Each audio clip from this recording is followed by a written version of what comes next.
Sikh genocide and symbolism of yellow mustard flower. In various cultures, the color yellow and its shades are associated with various meanings. It has now to be associated with peace, death, courage, bravery, hope, warmth, energy, optimism, confidence, enlightenment, intellect, freshness of spring, light, and life. Many cultures, races, and religions which experience the horrors of genocide have marked their annual genocide remembrance with symbolism. Sikhs suffered 3 genocides throughout their short history of less than 600 years. The most recent genocide occurred in 1980s and 90s, but usually associated with November 1984 pogrom in India. 80ਵੇਂ ਤੇ 90ਆਂ ਦੀ ਯਾਦ ਕਰੀਏ ਕਿ ਉਹੀ ਬਸੰਤੀ ਉਹੀ ਪੀਲੇ ਫੁੱਲਾਂ ਵਾਲੇ ਜਿਹੜੇ ਖੇਤ ਨੇ ਉਹ ਸਿੱਖ ਨੌਜਵਾਨੀ ਦੇ ਖੂਨ ਦੇ ਨਾਲ ਤਰਬਤਰ ਸੀ ਝੂਠੇ ਪੁਲਿਸ ਮੁਕਾਬਲਿਆਂ 'ਚ ਔਰ ਉਹ ਸਾਰੇ ਪੁਲਿਸ ਤਸ਼ੱਦਦ ਦੇ ਦੌਰ 'ਚ। I feel that it would be befitting that the yellow mustard flower becomes the symbol of recent Sikh genocide. ਤੁਸੀਂ ਖਿਜ਼ਾ ਚੋਂ ਨਿਕਲੇ, ਪਤਝੜ ਆਇਆ, ਵਿੰਟਰ ਆਈ, ਅਤੇ ਜਦੋਂ ਅਸੀਂ ਪੰਜਾਬ ਦੀ ਬਸੰਤ ਦੀ ਗੱਲ ਕਰਦੇ ਹਾਂ ਫਿਰ ਸਰੋਂ ਦਾ ਫੁੱਲਣਾ ਔਰ 4 ਚਫੇਰੇ ਉਹਨਾਂ ਫੁੱਲਾਂ ਦਾ ਰੰਗ ਇਹ ਹੋਪ ਦਾ ਰੰਗ ਹੈ। Here is the yellow mustard flower I painted in the remembrance of Sikh genocide and in the honor of those victims and survivors. We are resilient, moving from victimhood to healing, and new begins while embracing our history.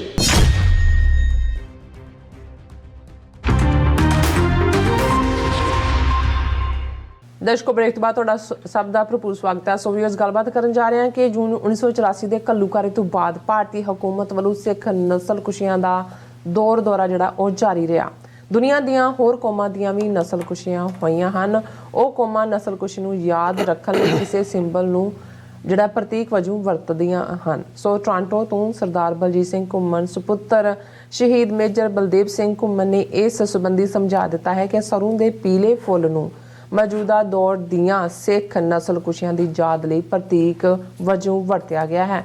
ਸੋ ਇਸ ਬਾਰੇ ਆਪਾਂ ਗੱਲਬਾਤ ਕਰਨ ਜਾ ਰਹੇ ਹਾਂ। ਸੋ ਅਸੀਂ ਚਾਹਾਂਗੇ ਕਿ ਤੁਸੀਂ ਇਸੇ ਤਰ੍ਹਾਂ ਬਣੇ ਰਹਿਣਾ। ਦੇਖਣ ਸੁਣਨ ਲਈ ਲਿਖਣ ਲਈ ਤੁਹਾਡਾ ਸਭ ਦਾ ਬਹੁਤ ਧੰਨਵਾਦ ਜੀ। ਡਾਕਟਰ ਸਾਹਿਬ, ਕੀ ਵਿਚਾਰਾਂ ਨੇ? ਦੇਖੋ, ਜਦੋਂ ਅਸੀਂ ਮਿਲਾਨ ਕੁੰਦਰਾ ਨੂੰ ਕੋਟ ਕਰਦੇ ਹਾਂ ਅਕਸਰ, ਜਿਹੜਾ ਇੱਕ ਫਰੀਲੈਂਸਰ ਔਰ ਹਰ ਜਿਹੜੀ ਫਰੀडम ਮੂਵਮੈਂਟ ਹੈ ਜਾਂ ਦੁਨੀਆ 'ਚ ਜਿਹੜੇ ਓਪਰੈਸਡ ਲੋਕ ਨੇ ਉਹ ਉਸ ਕੋਟ ਨੂੰ ਆਪਣੀ ਗਾਈਡਲਾਈਨ ਸਮਝਦੇ ਨੇ ਕਿ ਕਿਵੇਂ ਜਿਹੜੇ ਇੰਪੋਜ਼ਿੰਗ ਕਲਚਰਸ ਨੇ ਜਾਂ ਜਿਹੜੇ ਇੰਪੋਜ਼ਿੰਗ ਰਜੀਮਸ ਨੇ ਜਿਹੜੇ ਉਹਨਾਂ ਦੀ ਹੋਂਦ ਮਿਟਾਉਣਾ ਚਾਹੁੰਦੇ ਨੇ ਉਹ ਕੀ ਢੰਗ ਤਰੀਕੇ ਅਪਣਾਉਂਦੇ ਨੇ। ਔਰ ਅਕਸਰ ਇਹ ਕੋਟ ਬਹੁਤੀ ਵਾਰੀ ਮੈਂ ਕੋਟ ਕੀਤੀ ਹੈ।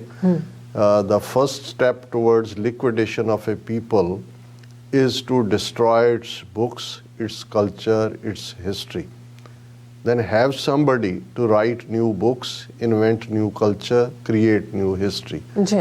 Before long, those people will forget what they were and what they are. और वो conclude करता है कि ਜਿਹੜੀ ਅਸਲੀ struggle ਹੈ ਉਹ memory against forgetting ਹੈ। ਹੁਣ ਮੈਂ ਉਹਦੇ ਵੇਰਵੇ 'ਚ ਨਹੀਂ ਜਾਵਾਂਗਾ ਕਿ ਭਾਈ ਕਿਹੜੇ ਤੌਰ ਤਰੀਕੇ ਜਿਹੜੇ ਜਦੋਂ ਟੋਟਲ ਵਾਰਸ ਕੌਮਾਂ ਦੇ ਉੱਤੇ ਜਾਂ ਜਿਸ ਦੇ ਜੈਨੋਸਾਈਡ ਜਿਹਦੇ ਲਈ ਲਫ਼ਜ਼ ਹੋਲੋਕਾਸਟ, ਜੈਨੋਸਾਈਡ, ਐਥਨਿਕ ਕਲੀਨਜ਼ਿੰਗ, ਬਹੁਤ ਪਹਿਲਾਂ ਸਿੱਖਾਂ ਨੇ ਲਫ਼ਜ਼ ਘੱਲੂਘਾਰਾ 18ਵੀਂ ਸਦੀ 'ਚ ਜਿਹਦੇ 'ਚੋਂ ਅਸੀਂ ਗੁਜ਼ਰੇ ਉਸ ਨੂੰ ਘੜਿਆ। ਸੋ ਜ਼ਾਹਰ ਹੈ ਕਿ ਵੀ ਇਹ ਹਿਊਮਨ ਮਾਈਂਡ ਦਾ ਇੱਕ ਉਹਦੇ 'ਚ ਬਿਲਟ ਇਨ ਹੈ ਕਿ ਅਸੀਂ ਬਹੁਤ ਵਾਰ ਜਿਹੜੀਆਂ ਪਰਸਨਲ ਟ੍ਰੈਜਡੀਜ਼ ਵੀ ਹੁੰਦੀਆਂ, ਸਾਡੇ ਮਾਤਾ ਪਿਤਾ ਦਾ ਜਾਣਾ, ਭਰਾਵਾਂ ਭੈਣਾਂ ਦਾ ਜਾਂ ਕੋਈ ਵਿਛੋੜਾ 4 ਮਹੀਨੇ 6 ਮਹੀਨੇ ਤੱਕ ਰਹਿੰਦਾ। ਫਿਰ ਹੌਲੀ ਹੌਲੀ ਜਿਹਦੇ ਬਾਰੇ ਫਿਰ ਦੂਸਰੀ ਫਰੇਜ਼ ਆ ਗਈ ਕਿ time is a big healer. ਉਹ ਅਸਲ 'ਚ ਹੀਲ ਤਾਂ ਪਤਾ ਨਹੀਂ ਹੁੰਦਾ ਕਿ ਨਹੀਂ, ਉਹ ਅਸੀਂ ਫਾਰਗੇਟਿੰਗ ਵੱਲ ਤੁਰ ਪੈਂਦੇ ਔਰ ਹੌਲੀ ਹੌਲੀ ਜ਼ਿੰਦਗੀ ਮਾਮੂਲ ਵਾਂਗ ਚੱਲਣ ਲੱਗ ਜਾਂਦੀ ਹੈ। ਫਿਰ ਬਹੁਤ ਵਾਰ ਕਿਤੇ ਕੋਈ ਇੱਕ ਅੱਧੀ ਕੋਈ ਐਸੀ ਘਟਨਾ ਹੋ ਜਾਏ ਤਾਂ ਤੁਸੀਂ ਵਕਤੀ ਤੌਰ 'ਤੇ ਯਾਦ ਭੁੱਲ ਜਾਂਦੇ। ਲੇਕਿਨ ਜਿਨ੍ਹਾਂ ਕੌਮਾਂ ਦੇ ਉੱਤੇ ਨਸਲਕੁਸ਼ੀਆਂ ਹੁੰਦੀਆਂ ਨੇ ਜਾਂ ਜਿਹੜੀਆਂ ਕੌਮਾਂ ਇਤਿਹਾਸ ਦੇ ਡਿਫਿਕਲਟ ਦੌਰ 'ਚੋਂ ਨਿਕਲ ਕੇ ਸਰਵਾਈਵ ਕੀਤੀਆਂ ਹੁੰਦੀਆਂ, ਜਿਸ ਨੂੰ ਅਸੀਂ ਕਲੈਕਟਿਵ ਮੈਮਰੀ ਕਹਿੰਦੇ ਹਾਂ, ਜੇ ਅਸੀਂ ਉਸ ਕਲੈਕਟਿਵ ਮੈਮਰੀ 'ਚੋਂ ਉਹਨਾਂ ਯਾਦਾਂ ਨੂੰ ਮਿਟਾ ਦਈਏ ਜਾਂ ਮਿਟਾ ਦਿਆਂਗੇ, ਫਿਰ ਅਸੀਂ ਗਵਾਚ ਜਾਵਾਂਗੇ ਇਤਿਹਾਸ ਦੇ ਘੱਟੇ 'ਚ। ਔਰ ਇਹੀ ਜਿਹੜਾ ਫੋਰਗੈਟਿੰਗ ਔਰ ਮੈਮੋਰਾਈਜ਼ਿੰਗ ਦੇ ਵਿੱਚ ਇਹੀ ਸਟਰਗਲ ਹੈ ਕਿ ਹੁਣ ਜਦੋਂ ਸਾਡੇ ਦਿੱਲੀ ਤਖਤ ਦੇ ਦੁਸ਼ਮਣ ਜਿਹੜੇ ਨੇ ਉਹ ਇਹ ਕਹਿੰਦੇ ਨੇ ਕਿ ਜੀ ਭੂਲ ਜਾਈਏ, ਅਬ ਆਗੇ ਦੇਖੀਏ। ਇਹ ਬਿਲਕੁਲ ਠੀਕ ਹੈ ਕਿ ਭਾਈ ਅਸੀਂ ਕੋਈ ਇਹ ਨਹੀਂ ਹੈ ਵੀ ਅਸੀਂ ਕੋਈ ਕਿਸੇ ਚੀਜ਼ ਓਬਸੈਸਡ ਰਹਿਣਾ ਹੁੰਦਾ ਹੈ। ਤੇ ਅਕਸਰ ਜਦੋਂ ਫਿਰ ਸਾਡੇ ਕਹਿਣਗੇ ਜੀ ਤੁਸੀਂ ਤਾਂ ਉਹ ਰਾਵਣ ਕੋਈ ਹੈ ਸੀ ਕਿ ਨਹੀਂ ਸੀ, ਪਰ ਤੁਸੀਂ ਤਾਂ ਅੱਜ ਤੱਕ ਵੀ ਉਹਦਾ ਸਣੇ ਉਹਦੇ ਟੱਬਰ ਦੇ ਪੁਤਲੇ ਫੂਕੀ ਜਾਂਦੇ ਹੋ, ਤੁਹਾਨੂੰ ਨਹੀਂ ਭੁੱਲਿਆ ਹੈ ਕਿ ਵੀ ਉਹਨੇ ਕੀ ਕੀਤਾ ਸੀ, ਤੇ ਜੋ ਕੁਝ ਤੁਸੀਂ ਸਾਡੇ ਨਾਲ ਕੀਤਾ ਅਸੀਂ ਕਿਵੇਂ ਭੁੱਲ ਜਾਈਏ। ਹੁਣ ਇਹ ਇੱਕ ਤਾਂ ਚਲੋ ਆਰਗੂਮੈਂਟ ਹੈ, ਪਰ ਦੂਸਰਾ ਇਹ ਪਾਰਟ ਹੁੰਦਾ ਹੈ ਕਿ ਵੀ ਤੁਸੀਂ ਆਪਣੀਆਂ ਨੈਕਸਟ ਜਨਰੇਸ਼ਨਸ ਨੂੰ ਵੀ ਜੋ ਤੁਸੀਂ ਮੌਜੂਦਾ ਦੌਰ 'ਚ ਹੰਡਾਇਆ ਤੁਹਾਡੇ ਨਾਲ ਵਾਪਰ ਰਿਹਾ ਹੈ, ਉਸ ਦੀ ਲੈਗੇਸੀ ਦੇਣੀ ਹੈ। ਤਾਂ ਉਹਦੇ ਲਈ ਫਿਰ ਇੱਕ ਤਾਂ ਸਾਡੇ ਮੈਂ ਸਮਝਦਾ ਵੀ ਬਜ਼ੁਰਗਾਂ ਨੇ ਸਾਡੀ ਅਰਦਾਸ ਦੇ ਵਿੱਚ ਜਿਹੜੀ ਯਾਦ ਦਹਾਨੀ ਸਾਡੇ ਇਤਿਹਾਸ ਦੀ ਰੱਖੀ ਕਿ ਸਿੱਖੀ ਕਮਾਉਣ ਲਈ ਕੀ ਅਸੀਂ ਕੁਰਬਾਨ ਕੀਤਾ, ਕੁਰਬਾਨੀਆਂ ਦਾ ਕੀ ਆਲਮ ਸੀ ਜਿਹਦੇ 'ਚੋਂ ਅਸੀਂ ਗੁਜ਼ਰੇ, ਬੰਦ ਕਟਾਏ, ਖੋਪਰੀਆਂ ਲੋਹਾਈਆਂ, ਚਰਖੀਆਂ, ਇਹ ਸਾਰੇ ਮੈਥਡ ਸੀ ਟੌਰਚਰ ਦੇ। ਔਰ ਜਦੋਂ ਇਸ ਸਾਰੇ 'ਚੋਂ ਗੁਜ਼ਰ ਕੇ ਫਿਰ ਵੀ ਅਸੀਂ ਕਹਿੰਦੇ ਹਾਂ ਪਰ ਸਿੱਖੀ ਸਿਦਕ ਨਹੀਂ ਹਾਰਿਆ, ਸਿੱਖੀ ਕੇਸਾਂ ਸਵਾਸਾਂ ਨਾਲ ਨਿਭਾਈ। ਹੁਣ ਇਹ ਸਾਨੂੰ ਯਾਦ ਦਹਾਨੀ ਹੁੰਦੀ ਹੈ ਕਿ ਨੋ ਮੈਟਰ ਕੁਛ ਵੀ ਹੁੰਦਾ ਹੈ, ਇਹ ਗੁਰੂਆਂ ਦੀ ਸਾਡੀ ਬਖਸ਼ੀ ਹੋਈ ਸਿੱਖੀ ਸਾਨੂੰ ਆਪਣੇ ਪ੍ਰਾਣਾਂ ਤੋਂ ਅਜ਼ੀਜ਼ ਹੈ, ਆਪਣੀ ਜਾਨ ਤੋਂ ਅਜ਼ੀਜ਼ ਹੈ। ਔਰ ਇਸ ਦੇ ਲਈ ਕੋਈ ਵੀ ਕੁਰਬਾਨੀ ਵੱਡੀ ਕੁਰਬਾਨੀ ਨਹੀਂ। ਹੁਣ ਇਹੀ 18ਵੀਂ ਸਦੀ ਦੀ ਪ੍ਰੇਰਨਾ ਜਦੋਂ ਅਸੀਂ ਦੇਖਦੇ ਹਾਂ ਕਿ ਜੂਨ 84 ਦੇ ਪਹਿਲੇ ਹਫ਼ਤੇ ਟੈਂਕਾਂ ਤੋਪਾਂ ਦੇ ਨਾਲ ਫੁੱਲ ਸਕੇਲ ਟੋਟਲ ਵਾਰ ਸਿੱਖਾਂ ਦੇ ਉੱਤੇ ਭਰਪਾ ਕੀਤੀ ਜਾਂਦੀ ਹੈ, ਔਰ 38 ਸਾਲਾਂ 'ਚ ਇਹ ਇੱਕ ਜਾਂ ਦੂਸਰੇ ਫਾਰਮ 'ਚ ਜਾਰੀ ਹੈ। ਫਿਰ ਨਵੰਬਰ 84 ਦੀ ਸਿੱਖ ਨਸਲਕੁਸ਼ੀ ਭਾਰਤ ਭਰ ਦੇ ਵਿੱਚ, ਫਿਰ 84 ਤੋਂ 94-95 ਤੱਕ ਬਹੁਤ ਵਾਰ ਨਸਲਕੁਸ਼ੀ ਕਈ ਨਵੰਬਰ 84 ਤੇ ਤੱਕ ਹੀ ਉਹਨੂੰ ਮਹਿਦੂਦ ਕਰ ਦਿੰਦੇ ਨੇ। ਲੇਕਿਨ ਜਿਹੜਾ ਇੱਕ ਪੂਰਾ ਦਹਾਕਾ ਨਸਲਕੁਸ਼ੀ ਪੰਜਾਬ ਦੇ ਵਿੱਚ ਇੱਕ ਅੰਦਾਜ਼ੇ ਮੁਤਾਬਕ 1 ਲੱਖ ਤੋਂ ਜ਼ਿਆਦਾ ਸਿੱਖ ਨੌਜਵਾਨਾਂ ਦੀ ਕੀਤੀ ਗਈ। ਔਰ ਉਸ ਤੋਂ ਬਾਅਦ ਡਿਫਰੈਂਟ ਤਰੀਕੇ ਬਦਲੇ, ਡਰੱਗਸ ਆ ਗਈਆਂ ਜਾਂ ਹੁਣ ਹੋਰ ਤੌਰ ਤਰੀਕੇ ਨੇ, ਜਾਂ ਹੁਣ ਮਾਸ ਮਾਈਗ੍ਰੇਸ਼ਨ ਕਰਵਾਉਣ ਦੀ ਲਾਈਨ ਹੈ ਕਿਉਂਕਿ ਤੁਸੀਂ ਉਹਨਾਂ ਨੂੰ ਅਨਐਮਪਲੋਇਡ ਕਰ ਦਿੱਤਾ ਹੋਇਆ, ਕੋਈ ਉਹਨਾਂ ਦੇ ਕੋਲ ਇਕਨੋਮਿਕਲ ਓਪਰਚੁਨਿਟੀਜ਼ ਨਹੀਂ ਨੇ। ਹੁਣ ਇਸ ਸਾਰੇ ਦੌਰ 'ਚ ਬੇਸ਼ੱਕ ਅਸੀਂ ਗੁਰਦੁਆਰਿਆਂ ਦੇ ਵਿੱਚ ਘੱਲੂਘਾਰਾ ਹਫ਼ਤਾ ਵੀ ਦੁਨੀਆ ਭਰ 'ਚ ਉਹ ਇੱਕ ਸਾਡੀ ਐਨੂਅਲ ਯਾਦ ਦਹਾਨੀ ਬਣ ਗਈ। ਨਵੰਬਰ 84 ਨਾਲ ਰਿਲੇਟਡ ਵੀ ਸੈਮੀਨਾਰਸ, ਡਿਸਕਸ਼ਨਸ, ਪ੍ਰੋਟੈਸਟ ਹੁੰਦੇ ਨੇ। ਬਹੁਤ ਵਾਰ ਅਸੀਂ ਜਿਹੜੇ ਅੱਡ ਸਾਡੇ ਸ਼ਹੀਦ ਨੇ ਇਸ ਦੌਰ ਦੇ ਉਹਨਾਂ ਨੂੰ ਯਾਦ ਕਰਦੇ ਹਾਂ। ਪਰ ਅੱਜ ਜਿਹੜਾ ਮੈਂ ਆਈਡੀਆ ਵੀ ਸ਼ੇਅਰ ਕਰਨ ਜਾ ਰਿਹਾ ਔਰ ਜਿਸ ਪਰਿਵਾਰ ਦੇ ਫਰਜ਼ੰਦ ਵੱਲੋਂ ਇਹ ਸੁਝਾਅ ਆਇਆ, ਇਹ ਉਹ ਪਰਿਵਾਰ ਹੈ ਜਿਹੜੇ 80ਵਿਆਂ ਚੁੱਥੇ ਨੇ। ਉਹ ਇਸ ਗੱਲ ਤੋਂ ਜਾਣੂ ਹੋਣਗੇ ਕਿ ਇੱਕ ਪਾਸੇ ਜੂਝਣ ਵਾਲੇ ਸਿੰਘ ਸਨ, ਉਹਨਾਂ ਦੇ ਲਈ ਜਿਹੜਾ ਉਹਨਾਂ ਦਾ ਸੌਦਾ ਜੋ ਜੂਝਣ ਦੇ ਲਈ ਚਾਹੀਦਾ ਉਹ ਮੁਹੱਈਆ ਕਰਵਾਉਣਾ ਉਹ ਇੱਕ ਵੱਖਰੀ ਟਾਸਕ ਸੀ। ਇੱਕ ਉਹ ਕਿ ਜਿਨ੍ਹਾਂ ਦੇ ਬੇਗੁਨਾਹ ਨੌਜਵਾਨ ਜਿਨ੍ਹਾਂ ਨੂੰ ਘਰੋਂ ਚੁੱਕ ਕੇ ਲੈ ਜਾਂਦੀ ਸੀ ਪੁਲਿਸ, ਔਰ ਪਤਾ ਹੀ ਨਹੀਂ ਸੀ ਕਿੱਥੇ ਹੁੰਦਾ, ਕਿੱਥੇ ਉਹਨਾਂ ਨੂੰ ਰੱਖਿਆ, ਉਹਨਾਂ ਦੇ ਪੇਰੈਂਟਸ ਆ ਕੇ ਅਪਰੋਚ ਕਰਦੇ ਸੀ ਕਿ ਕਿਵੇਂ ਜਿਹੜਾ ਉਹਨਾਂ ਦਾ ਪਤਾ ਲੱਗੇ। ਫਿਰ ਇਹ ਵੀ ਸੀ ਕਿ ਜਿਹੜੇ ਪੁਲਿਸ ਨੇ ਚੱਕੇ ਮਾਰ ਦਿੱਤੇ, ਉਹਨਾਂ ਦੀਆਂ ਡੈੱਡ ਬਾਡੀਜ਼ ਜਿਹੜੀਆਂ ਨੇ ਉਹ ਨਹੀਂ ਸੀ ਦਿੰਦੇ। ਉਹਦੇ ਲਈ ਵੀ ਤੁਹਾਨੂੰ ਇੱਕ ਐਫਰਟ ਕਰਨਾ ਪੈਂਦਾ ਸੀ ਕਿ ਭਾਈ ਇਹ ਕਿਵੇਂ ਜਿਹੜਾ ਉਹਨਾਂ ਦੇ ਡੈੱਡ ਬਾਡੀਜ਼ ਜਿਹੜੀਆਂ ਨੇ ਉਹ ਲਈਆਂ ਜਾਣ। ਹੁਣ ਇਸ ਸਾਰੀ ਸਟਰਗਲ ਦੇ ਵਿੱਚ ਹਾਲਾਂ ਅਸੀਂ ਜਦੋਂ ਬਹੁਤ ਵਾਰ ਜੂਨ 84 ਦੇ ਘੱਲੂਘਾਰੇ ਦੀ ਗੱਲ ਕਰਦੇ ਹਾਂ ਤੇ ਧਰਮੀ ਫੌਜੀਆਂ ਦੀ ਕੰਟਰੀਬਿਊਸ਼ਨ ਬਹੁਤ ਵੱਡੀ ਕੰਟਰੀਬਿਊਸ਼ਨ ਹੈ ਕਿ ਉਹਨਾਂ ਨੇ ਕਿਵੇਂ ਹਿਲਾ ਕੇ ਰੱਖ ਦਿੱਤਾ। ਪਰ ਇਸ ਤੋਂ ਬਾਅਦ 84 ਤੋਂ ਜਿਹੜੇ ਈਵਨ ਫੌਜ ਨਾਲ ਸੰਬੰਧਿਤ ਰਿਟਾਇਰਡ ਜਿਹੜੇ ਨੇ ਔਰ ਉਹਨਾਂ 'ਚੋਂ ਕਿਹਨਾਂ ਨੇ ਸੇਵਾਵਾਂ ਨਿਭਾਈਆਂ, ਉਹਨਾਂ ਦੇ ਵਿੱਚ ਤੁਹਾਨੂੰ ਬਹੁਤੇ ਨਾਂ ਫਿਰ ਦੇਖਣ ਨੂੰ ਨਹੀਂ ਮਿਲਦੇ ਅਪਰ ਲੈਵਲ ਦੇ ਉੱਤੇ। ਔਰ ਉਹਨਾਂ 'ਚ ਜਦੋਂ ਅਸੀਂ ਜਲੰਧਰ ਦੇ ਵਿੱਚ ਜਲੰਧਰ ਨਿਵਾਸੀ ਮੇਜਰ ਬਲਦੇਵ ਸਿੰਘ ਘੁੰਮਣ ਜਿਨ੍ਹਾਂ ਦੇ ਨਾਂ ਨਾਲ ਫਿਰ ਸ਼ਹੀਦ ਲੱਗਦਾ ਹੈ ਕਿਉਂਕਿ ਉਹਨਾਂ ਨੂੰ ਸ਼ਹੀਦ ਕੀਤਾ ਜਾਂਦਾ ਹੈ, ਉਹਨਾਂ ਨੇ ਜਿਹੜੀਆਂ ਸੇਵਾਵਾਂ ਨਿਭਾਈਆਂ ਉਹ ਆਪਣੇ ਆਪ ਦੇ ਵਿੱਚ ਯੂਨੀਕ ਨੇ। ਦਰਸ਼ਕ ਉਹਨਾਂ ਦੀ ਪਿਕਚਰ ਵੀ ਦੇਖ ਸਕਦੇ ਨੇ ਸਕਰੀਨ ਦੇ ਉੱਤੇ। ਔਰ ਉਹਨਾਂ ਨੇ ਜਿੱਥੇ ਜਿਹੜੇ ਸਿੰਘ ਜੂਝਣ ਵਾਲੇ ਸੀ ਜੰਗ ਦੇ ਮੈਦਾਨ, ਜਿੱਥੇ ਉਹਨਾਂ ਦੀ ਹੌਸਲਾ ਅਫਜ਼ਾਈ ਔਰ ਉਹਨਾਂ ਨੂੰ ਜਿਹੜਾ ਜ਼ਹਿਨੀ ਤੌਰ ਦੇ ਉੱਤੇ ਪਰਪੱਕ ਕੀਤਾ, ਉੱਥੇ ਉਹਨਾਂ ਨੇ ਜਿਹੜੀਆਂ ਮੈਂ ਕਿਹਾ ਕਿ ਭਾਈ ਜਿਹੜੇ ਫੜੇ ਹੋਏ ਨੇ ਨੌਜਵਾਨ ਕਿੱਥੇ ਰੱਖਿਆ, ਕਿਵੇਂ ਹੈ, ਪੇਰੈਂਟਸ ਦੇ ਨਾਲ ਜਾ ਕੇ ਉਹਨਾਂ ਨੇ ਉਹਨਾਂ ਨੂੰ ਡੇਅਰਿੰਗਲੀ ਜਿਹੜਾ ਉਹ ਛੁਡਵਾਇਆ ਵੀ ਜਿੱਥੇ ਸੰਭਵ ਹੋਇਆ, ਡੈਡ ਬਾਡੀਜ਼ ਵੀ ਜਿਹੜੀਆਂ ਨੇ। ਔਰ ਇਹ ਸਾਰੇ ਕਾਰਜ ਦੇ ਵਿੱਚ ਜਿੱਥੇ ਅਸੀਂ ਸਰਦਾਰ ਜਸਵੰਤ ਸਿੰਘ ਖਾਲੜਾ ਦਾ ਵਰਕ ਦੇਖਦੇ ਹਾਂ ਕੰਮ, ਔਰ ਉਸ ਦੇ ਨਾਲ ਇਹ 3-4 ਪਰਸਨੈਲਿਟੀਜ਼ ਜਿਹੜੀਆਂ ਇਕੱਠੇ ਹੋ ਕੇ ਫਿਰ ਜਿਨ੍ਹਾਂ ਨੂੰ ਸ਼ਹੀਦ ਕੀਤਾ ਜਾਂਦਾ ਸੀ ਉਹਨਾਂ ਦੇ ਭੋਗਾਂ 'ਤੇ ਜਾਣਾ, ਸੰਗਤ ਦੇ ਵਿੱਚ ਉਤਸ਼ਾਹ ਦਾ ਇੱਕ ਮਾਹੌਲ ਪੈਦਾ ਕਰਨਾ, ਉਹਨਾਂ ਦੇ ਵਿੱਚ ਮੇਜਰ ਬਲਦੇਵ ਸਿੰਘ ਘੁੰਮਣ, ਇਸੇ ਤਰ੍ਹਾਂ ਜਿਹੜੇ ਜਲੰਧਰ ਦੇ ਇੱਕ ਜੁਝਾਰੂ ਨੌਜਵਾਨ ਸ਼ਾਇਦ ਟੈਣੀ ਉਹਨਾਂ ਦਾ ਨਿਕਨੇਮ ਸੀ, ਰਵਿੰਦਰ ਕਰਕੇ ਮੈਨੂੰ ਉਹਨਾਂ ਦਾ, ਰਮਨਜੀਤ ਸਿੰਘ ਟੈਣੀ ਉਹਨਾਂ ਦੇ ਫਾਦਰ ਮਾਸਟਰ ਅਮਰੀਕ ਸਿੰਘ, ਔਰ ਇਸੇ ਤਰ੍ਹਾਂ ਸਰ ਮਨਵੀਰ ਸਿੰਘ ਚਹੇੜੂ ਜਿਨ੍ਹਾਂ ਨੂੰ ਜਨਰਲ ਹਰੀ ਸਿੰਘ ਕਰਕੇ ਜਿਹੜਾ ਨਾਂ ਉਹਨਾਂ ਦਾ ਸੀ, ਖਾਲਿਸਤਾਨ ਕਮਾਂਡੋ ਫੋਰਸ ਦੇ ਪਹਿਲੇ ਜਰਨੈਲ, ਔਰ ਉਹਨਾਂ ਦੇ ਪਿਤਾ ਜੀ ਉਹ ਵੀ ਜਿਹੜੇ ਨੇ ਸ਼ਾਇਦ ਮਹਿੰਦਰ ਸਿੰਘ ਉਹਨਾਂ ਦਾ ਨਾਂ ਸੀ, ਮਹਿੰਦਰ ਸਿੰਘ ਚਹੇੜੂ। ਹੁਣ ਇਹ ਇਕੱਠੇ ਐਜ਼ ਏ ਗਰੁੱਪ ਇਹਨਾਂ ਨੇ ਬਹੁਤ ਕੰਮ ਕੀਤਾ। ਮੇਜਰ ਘੁੰਮਣ ਦਾ ਬਹੁਤ ਵੱਡਾ ਰੋਲ ਸੀ, ਔਰ ਏਜੰਸੀਆਂ ਜਿਹੜੀਆਂ ਦੇਖ ਰਹੀਆਂ ਸੀ ਉਹਨਾਂ ਨੂੰ ਜਦੋਂ ਉਹ ਕੱਟ ਆਫ ਲਾਈਨ ਦੇਖਦੀਆਂ ਸੀ ਵੀ ਇੱਕ ਤਾਂ ਨੇ ਜਿਹੜੇ ਐਕਟਿਵ ਉਹ ਐਲੀਮੀਨੇਟ ਕਰ ਦਿਓ, ਫਿਰ ਉਹ ਦੇਖਦੇ ਸੀ ਕਿ ਜਿਹੜਾ ਉਹਨਾਂ ਦਾ ਸਪੋਰਟ ਬੇਸ ਹੈ ਜਿਸ ਦੇ ਰਾਹੀਂ ਇਹ ਗੱਲ ਅੱਗੇ ਤੁਰ ਰਹੀ ਹੈ, ਔਰ ਫਿਰ ਉਹਨਾਂ ਨੇ ਆਪਣੇ ਉਸ ਸੈਟਅਪ 'ਚੋਂ ਕੈਟਾਂ ਕ੍ਰੀਏਟ ਕੀਤੀਆਂ ਜਿਨ੍ਹਾਂ ਨੂੰ ਅਸੀਂ ਬਲੈਕ ਕੈਟਸ, ਕਾਲੀਆਂ ਬਿੱਲੀਆਂ ਕਹਿੰਦੇ ਹਾਂ, ਔਰ ਉਹਨਾਂ ਰਾਹੀਂ ਉਹਨਾਂ ਨੇ ਫਿਰ ਇਹ ਯਕੀਨੀ ਬਣਾਇਆ ਕਿ ਜਿਹੜਾ ਇਹ ਸਪੋਰਟ ਬੇਸ ਹੈ ਜਿਹੜਾ ਨਾਲ ਵੀ ਖਲੋਂਦਾ ਹੈ, ਕ੍ਰੈਡੀਬਿਲਿਟੀ ਵੀ ਦਿੰਦਾ ਹੈ, ਔਰ ਭਿੜਦਾ ਵੀ ਆ ਕੇ ਬਰਾਬਰ, ਪੂਰਾ ਕੋਈ ਕੰਪਲੈਕਸ ਨਹੀਂ ਹੈ ਕਿਸੇ ਕਿਸਮ ਦਾ। ਔਰ ਫਿਰ ਉਹਨਾਂ ਕਾਲੀਆਂ ਬਿੱਲੀਆਂ ਨੇ ਜਿਨ੍ਹਾਂ ਦਾ ਇੱਕ ਸਕੁਆਡ ਇਹਨਾਂ ਹੀ ਲੋਕਾਂ ਨੇ ਜਿਨ੍ਹਾਂ ਦੇ ਵਿੱਚ ਇਹੀ ਇਜ਼ਾਰ ਆਲਮ ਸੈਨਾ ਦੇ ਲੋਕ ਵੀ ਉਸ ਦਾ ਹਿੱਸਾ ਸੀ, ਸੁਮੇਧ ਸੈਣੀ ਦਾ ਇੱਕ ਆਪਣਾ ਨੈਟਵਰਕ ਸੀ, ਔਰ ਇਸੇ ਤਰ੍ਹਾਂ ਬਾਕੀਆਂ ਦਾ। ਉਹਨਾਂ ਨੇ ਇੱਕ ਕਾਮਰੇਡ ਵੀ ਇਸ ਕਿਸਮ ਦੇ ਜਿਹੜੇ ਬਿਲਕੁਲ ਨੈਗੇਸ਼ਨ ਕਰਨ ਵਾਲੇ ਸੀ ਸਿੱਖ ਮੂਵਮੈਂਟ ਦੇ, ਭਗਤ ਸਿੰਘ ਨਾਂ ਦੇ ਭਗਤ ਸਿੰਘ ਦੇ ਨਾਂ ਦੇ ਉੱਤੇ ਭਗਤ ਸਿੰਘ ਬ੍ਰਿਗੇਡ ਕਾਇਮ ਕੀਤੀ ਜਿਹੜੀ ਉਹਨਾਂ ਦੀਆਂ ਹੀ ਪੁਲਿਸ ਦਾ ਹੀ ਇੱਕ ਕੈਟਾਂ ਸੀ। ਔਰ ਇਹਨਾਂ ਤਿੰਨਾਂ ਹੀ ਸਿੰਘਾਂ ਨੂੰ ਜਿਨ੍ਹਾਂ 'ਚ ਮੇਜਰ ਬਲਦੇਵ ਸਿੰਘ ਘੁੰਮਣ ਔਰ ਮਨਵੀਰ ਸਿੰਘ ਚਹੇੜੂ ਔਰ ਦੇ ਪਿਤਾ ਜੀ ਔਰ ਮਾਸਟਰ ਅਮਰੀਕ ਸਿੰਘ, ਇਹਨਾਂ ਨੂੰ ਜਿਹੜਾ ਹੈ ਉਹ ਸ਼ਹੀਦ ਕੀਤਾ ਗਿਆ। ਇਹ ਵੱਖਰੀ ਗੱਲ ਹੈ ਕਿ ਜੁਝਾਰੂ ਸਿੰਘਾਂ ਨੇ ਫਿਰ ਜਿਹੜੇ ਇਸ ਦੇ ਲਈ ਜ਼ਿੰਮੇਵਾਰ ਸੀ ਉਹਨਾਂ ਨੂੰ ਕੁਝ ਸਮੇਂ ਦੇ ਵਿੱਚ ਲਿਮਿਟਿਡ ਸਮੇਂ 'ਚ ਸਜ਼ਾਵਾਂ ਦਿੱਤੀਆਂ।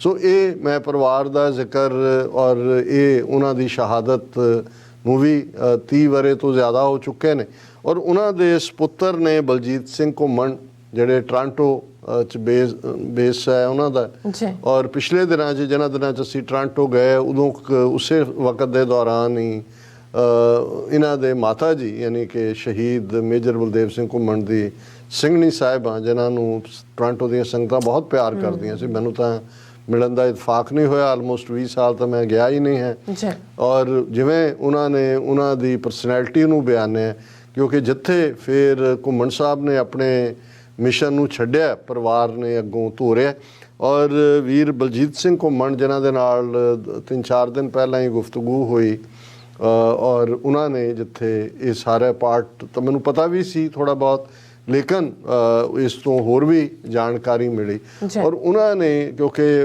ਬਲਜੀਤ ਸਿੰਘ ਘੁੰਮਣ ਆਪਣੇ ਤੌਰ ਦੇ ਉੱਤੇ ਵੀ ਇਸ ਸਾਰੇ ਨੂੰ ਕਿਵੇਂ ਤੋਰਿਆ ਜਾਏ ਪੰਥਕ ਸਭਾ ਦੇ ਵਿੱਚ ਐਕਟਿਵਲੀ ਆਪਣਾ ਯੋਗਦਾਨ ਪਾਉਂਦੇ ਨੇ। ਫਿਰ ਉਹਨਾਂ ਨੇ ਮੈਨੂੰ ਇੱਕ ਸਮਾਲ ਵੀਡੀਓ ਵੀ ਜਿਹੜੀ ਉਹਨਾਂ ਦੀ ਬੱਚੀ ਰੀਆ ਕੌਰ ਉਸ ਨੇ ਇੱਕ ਵੀਡੀਓ ਕਿ ਭਾਈ ਅਸੀਂ ਸਿਰਫ ਵਿਕਟਮਹੁੱਡ 'ਚ ਨਾ ਰਹੀਏ, ਅਸੀਂ ਕਿਵੇਂ ਰਾਈਜ਼ ਕਰਨਾ ਹੈ, ਕਿਵੇਂ ਅਸੀਂ ਉਹਨਾਂ ਦੀ ਵੀ ਰਾਈਜ਼ ਉਸ ਵੀਡੀਓ 'ਚ ਵੀ ਹੈ, ਔਰ ਮਿਊਜ਼ਿਕ ਪਲੇ ਹੋ ਰਿਹਾ ਕਿ ਭਾਈ ਅਸੀਂ ਜਿਹੜਾ ਬੇਸ਼ੱਕ ਸਾਡੇ ਨਾਲ ਜੋ ਵਾਪਰਿਆ ਅਸੀਂ ਅੱਗੇ ਵਧਣਾ। ਲੇਕਿਨ ਜਿਹੜੀ ਹੋਰ ਵੀ ਅਹਿਮੀਅਤ ਵਾਲੀ ਗੱਲ ਹੈ, ਔਰ ਜਿਹੜੀ ਬਲਜੀਤ ਸਿੰਘ ਘੁੰਮਣ ਹੋਰਾਂ ਨੇ ਸਾਡੇ ਨਾਲ ਵੀ ਵਿਚਾਰ ਕੀਤਾ, ਉਹਨਾਂ ਨੇ ਲਹਿਰ ਨਾਲ ਸੰਬੰਧਿਤ ਸਾਡੇ ਯੋਧੇ ਜਿਹੜੇ ਪਿੱਛੇ ਨੇ ਉਹਨਾਂ ਦੇ ਨਾਲ, ਕਿਉਂਕਿ ਸ਼ਹੀਦ ਮੇਜਰ ਬਲਦੇਵ ਸਿੰਘ ਘੁੰਮਣ ਬਹੁਤ ਵੱਡਾ ਨਾਂ ਹੈ, ਉਹਨਾਂ ਦੇ ਉੱਤੇ ਝੂਠੇ ਕੇਸ ਵੀ ਪਹਿਲਾਂ ਪਾਏ ਗਏ, ਔਰ ਉਹਨਾਂ ਨੂੰ ਹਾਈ ਸਿਕਿਉਰਿਟੀ ਜੇਲ੍ਹ ਸੰਗਰੂਰ 'ਚ ਵੀ ਰੱਖਿਆ ਗਿਆ, NSA ਵੀ ਲਾਇਆ ਗਿਆ, ਲੇਕਿਨ ਜਿਹੜੇ ਉਹ ਆਪਣੇ ਮਿਸ਼ਨ ਦੇ ਉੱਤੇ ਕਾਮਯਾਬੀ ਦੇ ਨਾਲ ਤੁਰਦੇ ਰਹੇ। ਔਰ ਮੈਂ ਜਿਹੜਾ ਉਹਨਾਂ ਦਾ ਸੁਝਾਅ ਹੈ ਮੈਨੂੰ ਤਾਂ ਬਹੁਤ ਪਸੰਦ ਹੈ।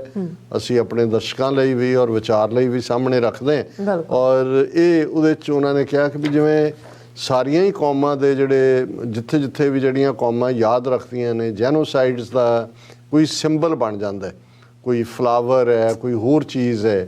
ਔਰ ਜਿਵੇਂ ਅਰਮੀਨੀਅਨ ਜੈਨੋਸਾਈਡ ਹੈ ਦੂਸਰਾ ਹੈ। ਔਰ ਮੈਂ ਵੀ ਉਹਨਾਂ ਨੂੰ ਕਿਹਾ, ਮੈਂ ਕਿਹਾ ਜੀ ਇੱਥੇ ਵੀ ਜਦੋਂ 9/11 ਤੋਂ ਬਾਅਦ ਯੈਲੋ ਰਿਬਨ ਦਾ ਆਇਆ ਅਤੇ ਉਹ ਯੈਲੋ ਰਿਬਨ ਤੁਸੀਂ ਅਮਰੀਕਨ ਕਲੈਕਟਿਵ ਮੈਮਰੀ 'ਚ ਦੇਖੋਗੇ ਅਤੇ ਆਪਣੇ ਜਿਹੜੇ ਬਾਹਰ ਗਏ ਨੇ ਵਤਨ ਲਈ ਲੜਨ ਲਈ ਉਹਨਾਂ ਦੀ ਯਾਦ ਦਹਾਨੀ ਵੀ ਹੈ, ਜਿਹੜੇ ਤੁਰ ਗਏ ਉਹਨਾਂ ਨੂੰ ਵੀ ਯਾਦ ਕਰਨਾ ਹੈ, ਮੈਮਰੀ ਨਾਲ ਜੁੜਿਆ ਹੋਇਆ ਲਫ਼ਜ਼ ਹੈ।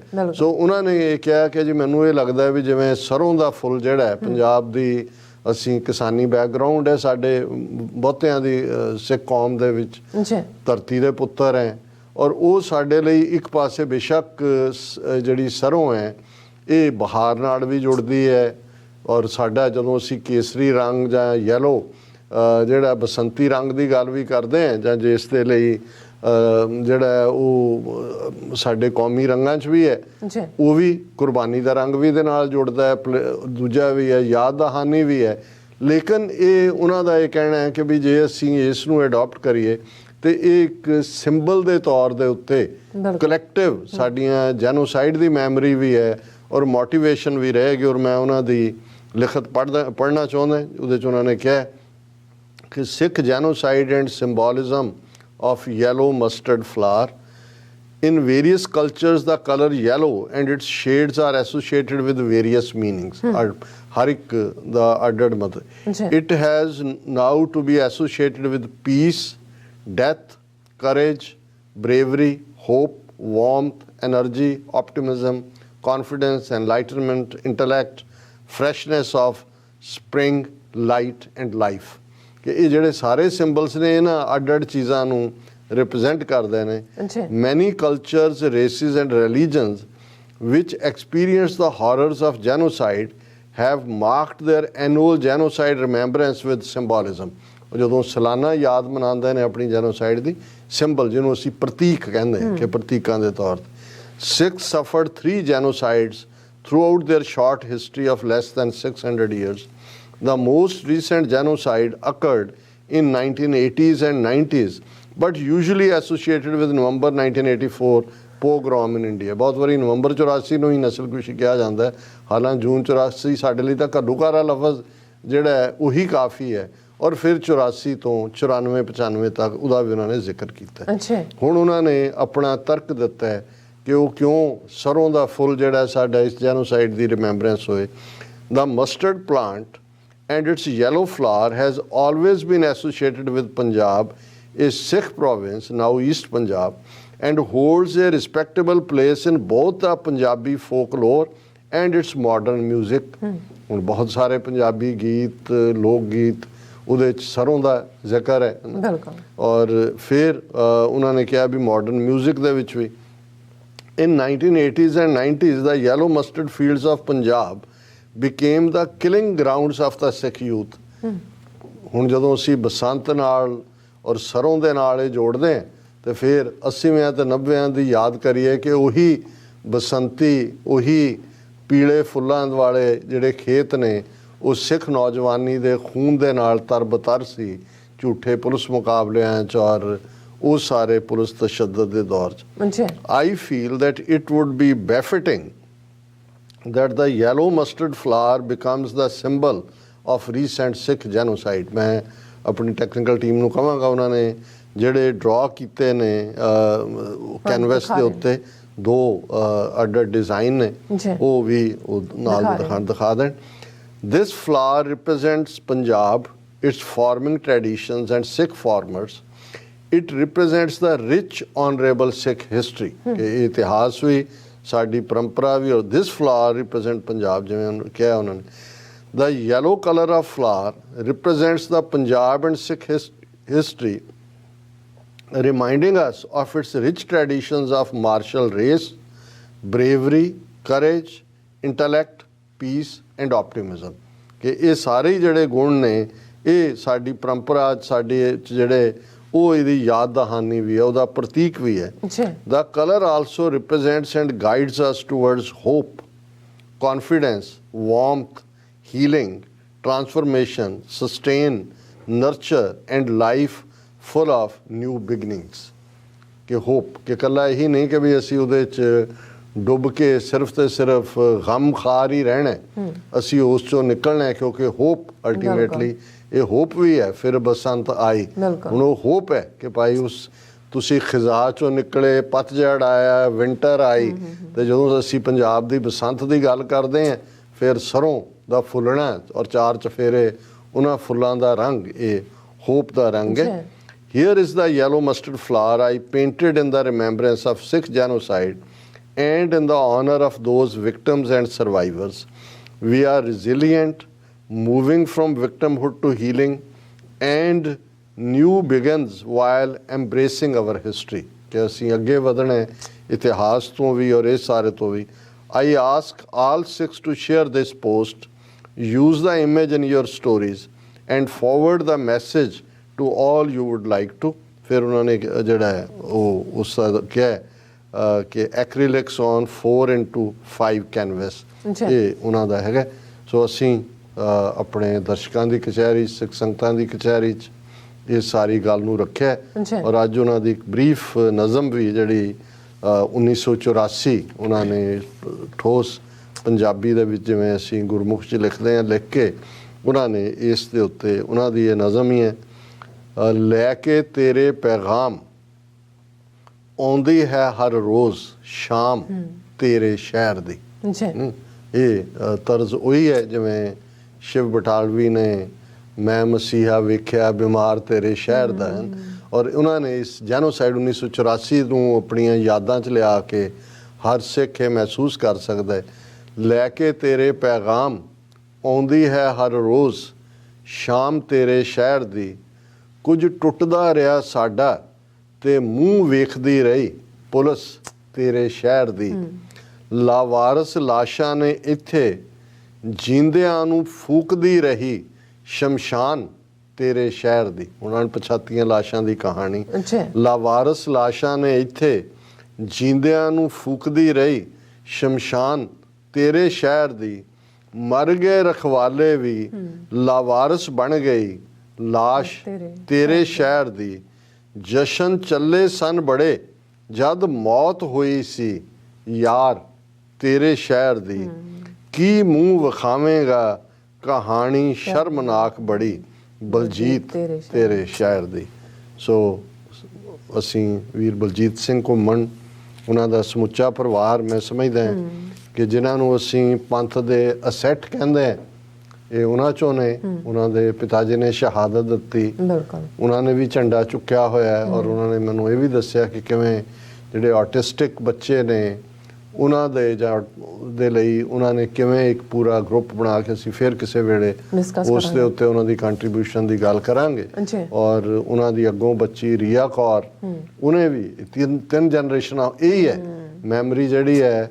ਔਰ ਉਹ ਜੇ ਮਿਲਾਨ ਕੁੰਦਰਾ ਨੂੰ ਅਸੀਂ ਯਾਦ ਕਰੀਏ ਕਿ ਭਾਈ ਜਿਹੜੀ ਸਟਰਗਲ ਹੈ ਫॉरगेटिंग ਅਗੇਂਸਟ ਮੈਮੋਰਾਈਜ਼ਿੰਗ, ਸੋ ਇਹ ਮੈਮੋਰਾਈਜ਼ਿੰਗ ਵੱਲ ਹੀ ਕਦਮ ਨੇ। ਬਿਲਕੁਲ ਡਾਕਟਰ ਸਾਹਿਬ, ਤੁਹਾਡਾ ਬਹੁਤ ਬਹੁਤ ਸ਼ੁਕਰੀਆ। ਸਾਥ ਲੈਣ ਬ੍ਰੇਕ ਵਿਊਅਰਸ, ਤੁਸੀਂ ਇਸੇ ਤਰ੍ਹਾਂ ਹੀ ਬਣੇ ਰਹਿਣਾ। ਮਿਲਦੇ ਹਾਂ ਛੋਟੇ ਜਿਹੇ ਬ੍ਰੇਕ ਤੋਂ ਬਾਅਦ।